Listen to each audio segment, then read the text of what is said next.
வணக்கம், welcome to my channel to C Usha. இன்னைக்கு நம்ம பார்க்க போறது நல்ல காரசாரமான வெங்காய தொக்கு எப்படி செய்யறதுன்னு பார்த்தலாமா? அதுக்கு முன்னாடி இது வரைக்கும் நீங்க சப்ஸ்கிரைப் பண்ணலாம் பண்ணிட்டு பக்கத்துல இருக்க பெல் ஐகானையும் அழுத்திட்டுருங்க. ஃபர்ஸ்ட் வெங்காயம் 6 நார்மல் சைஸ்ல எடுத்துக்கலாம். கிட்டத்தட்ட 1/2 கிலோக்கு இருக்கும். இது மாதிரி ஸ்லைஸ் பண்ணிட்டு கட் பண்ணிட்டுலாம். இப்போ இதுக்கு ஒரு பொடி அரைச்சிப்போம். 1/2 ஸ்பூனுக்கு வெந்தயத்தை கடாயில சேர்த்துப்போம், வறுத்துக்கலாம். கலர் சேஞ்ச் ஆக ஆரம்பிக்கும் போது 2 ஸ்பூன் அளவுக்கு கடுகு சேர்த்துப்போம், வறுத்துக்கலாம். கடுகு வெடிக்க வரும்போது அடுப்பை ஆஃப் பண்ணிட்டு இதை மிக்சி ஜார்ல சேர்த்துன்னு நைஸா அரைச்சி எடுத்துன்னு வந்துருவோம். அரைச்சின்னு வந்தது இப்படி இருக்கும். இப்போ இந்த பொடி ரெடியா இருக்கு. அடுப்புல கடாய் வச்சுட்டு 2 டேபிள் ஸ்பூன் அளவுக்கு எண்ணெயை விட்டுப்போம்.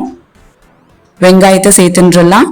புளி எலுமிச்சம்பழம் அளவுக்கு சேர்த்துண்டு எல்லாத்தையும் நல்லா கலந்து விட்டுருவோம். இதை 3 நிமிஷம் மீடியம் ஃபிளேம்ல அப்படியே வதங்க விடுவோம். 3 நிமிஷம் ஆயிட்டு இருக்கு, நல்லா வதங்கிட்டு இருக்கு. இதை ஒரு பிளேட்ல டிரான்ஸ்ஃபர் பண்ணிடுவோம். இது ஆறட்டும். ஆறுனதுக்கு அப்புறம் மிக்சி ஜார்ல சேர்த்துப்போம். அரைச்சின்னு வந்துடலாம். அரைச்சின்னு வந்தது இப்படி இருக்கும். இப்போ அடுப்புல கடாய் வச்சுட்டு 4 டேபிள் ஸ்பூன் அளவுக்கு எண்ணெயை விட்டுப்போம். 1 ஸ்பூன் கடுகு சேர்த்துக்கலாம்.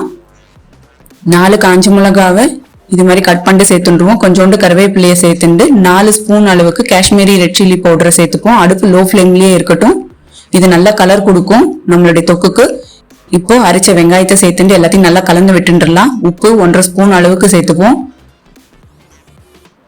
பெருங்காய பொடி 1/2 ஸ்பூன் அளவுக்கு சேர்த்துண்டு எல்லாத்தையும் கலந்து விட்டுண்டு இதை மூடி 3 நிமிஷம் மீடியம் ஃபிளேம்ல அப்படியே கொதிக்க விடுவோம்.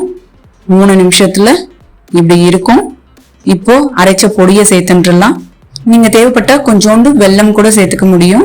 2 டேபிள் ஸ்பூன் அளவுக்கு இதுக்கு எண்ணெயை விட்டுண்டு எல்லாத்தையும் நல்லா கலந்து விட்டுருவோம். மறுபடியும் இதை மூடி 3 நிமிஷம் மீடியம் ஃபிளேம்ல அப்படியே கொதிக்க விடுவோம். 3 நிமிஷம் ஆயிட்டு இருக்கு.